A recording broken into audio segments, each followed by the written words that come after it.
Ya, mungkin secara umum perspektif atau pandangan perihal tentang dosa dalam agama Buddha ini sedikit berbeda.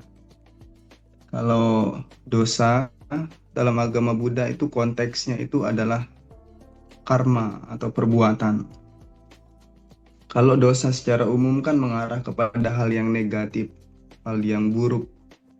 Kalau dalam agama Buddha, dosa hal yang buruk, hal yang negatif ya sebagai karma buruk. Nah, karma ini itu dilakukan oleh individu itu sendiri. Jadi kita sendiri yang melakukan perbuatan buruk itu. Dan tentunya dari perbuatan buruk yang seseorang lakukan, ini akan menghasilkan akibat. Ketika seseorang melakukan keburukan, maka akibatnya ya mereka akan memperoleh penderitaan. Maka pentingnya kita bagaimana memahami perihal tentang karma buruk ini atau dosa ini, ya ini bisa menjadi satu patokan bagi kita atau satu landasan dalam menjalani kehidupan. Ya, kalau kita ingin menjadi manusia yang bahagia, berhasil, dan lain sebagainya, ya, maka kita perlu untuk menghindari dosa itu, atau menghindari melakukan karma buruk, terus memperbanyak melakukan karma baik. Nah, dengan kita mengetahui bahwa ada yang baik, ada yang buruk, nah kita harus berusaha sendiri untuk bagaimana menciptakan yang baik dan menghindari yang buruk. Karena seperti itu. Oh iya. Jadi di dalam konsep agama Islam, dosa adalah suatu bentuk pelanggaran norma, baik itu norma yang terutama sekali norma yang berasal dari Tuhan, dan juga bisa berkembang di dalam norma-norma, norma negara, norma adat, norma sosial yang ada di sekitarnya, yang tentu saja akan berdampak mungkin menimbulkan rasa ketidaknyamanan atau juga ketidakadilan, dan juga rasa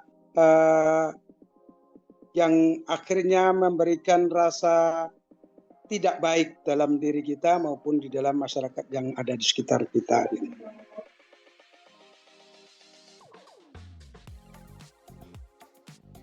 Mungkin ini bisa dielaborasikan dengan hukum karma. Jadi dalam Buddhisme atau dalam agama Buddha, kita sendiri adalah perancang dari kehidupan kita. Kalau dikatakan bahwa apakah dosa itu sudah ada sejak kita lahir atau apakah kita sudah menjadi baik atau tidak baik sejak lahir, ya tidak seperti itu. Karena dalam agama Buddha juga tidak menekankan adanya satu nasib dan takdir. Jadi kita sendiri adalah perancang dari bangunan kehidupan kita. Kalau kita ingin menjadi orang yang baik, kita harus mengarahkan diri, membimbing diri dengan benar untuk menjadi orang yang baik. Dan sebaliknya ya begitu. Kalau kita ingin menjadi orang yang tidak baik, melakukan hal-hal yang buruk, ya itu sejatinya perbuatan murni dari diri kita sendiri. Bukan karena kehendak seseorang atau bukan karena sudah ditentukan oleh sosok tertentu, tetapi itu karena niatan kita sendiri. Oke, jadi di dalam konsep Islam, manusia itu diciptakan di dalam keadaan yang suci, bersih, dalam keadaan fitrah. Jadi dalam keadaan bersih, di dalam keadaan yang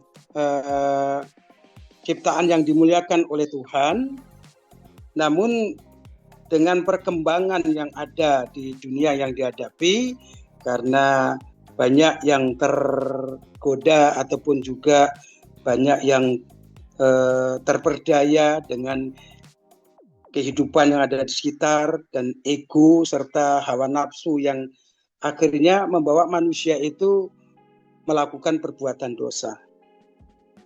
Jadi yang asal mualanya adalah kesucian yang nantinya bisa tergoda dan terperdaya oleh berbagai macam situasi, sehingga egonya muncul, nafsunya muncul, sehingga menimbulkan perbuatan-perbuatan yang berdosa gitu. Oke. Jadi memang pada dasarnya tuh lebih ke ego ya, Pak? Ya, ego dan nafsu itu yang sangat dominan di dalam manusia berbuat dosa.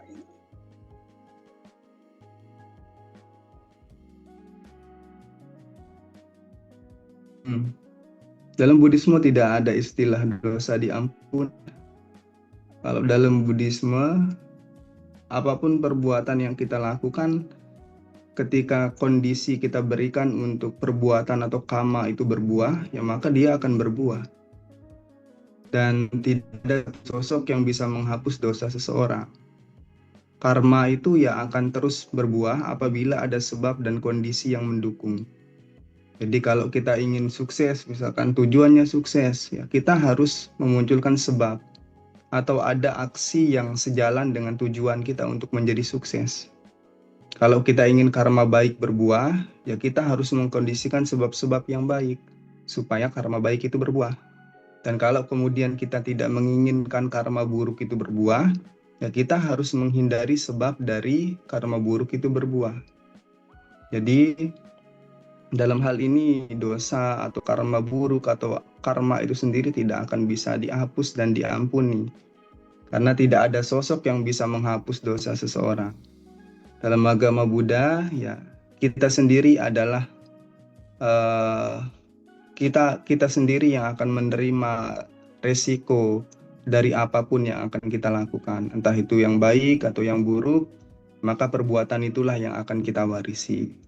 Nah, yang bisa kita lakukan adalah mencegah bagaimana karma buruk itu berbuah. Nah, cara mencegahnya ya dengan mengkondisikan hal-hal yang baik, dengan melakukan kebajikan, dengan mengarahkan diri pada hal-hal yang bermanfaat. Nah, seperti itu. Oh iya, Tuhan itu Maha Pengasih dan Penyayang. Dalam ayatnya adalah Innallaha al-Ghafurur Rahim, yaitu sesungguhnya Tuhan itu adalah pengampun dan penyayang. Tentu saja karena manusia banyak dosanya, yang dimana dosa itu akan diberikan balasan baik di dunia maupun di akhirat. Akhirnya Allah memberikan suatu alat ataupun juga solusi untuk penghapusan dosa itu sendiri, pengampunan dosa itu. Jadi ada beberapa yang bisa dilakukan oleh hamba Tuhan, hamba Allah, yaitu antara lain dengan beristighfar, dengan setelah beristighfar mungkin juga dengan ibadah sholat, puasa, terus juga umroh, haji, dan tentu saja dengan perbuatan-perbuatan yang baik ataupun yang memberikan manfaat kepada masyarakat, itu dapat mengurangi ataupun juga menghapus dari dosa-dosa yang dilakukan, sehingga nanti manusia itu dengan perilaku dengan kesucian dan juga pertobatan, karena Tuhan itu senang dengan yang suci hatinya, pikiran dan juga perbuatan, maka tentu saja dosa-dosa itu diampuni oleh Tuhan ataupun oleh Allah SWT. Itu.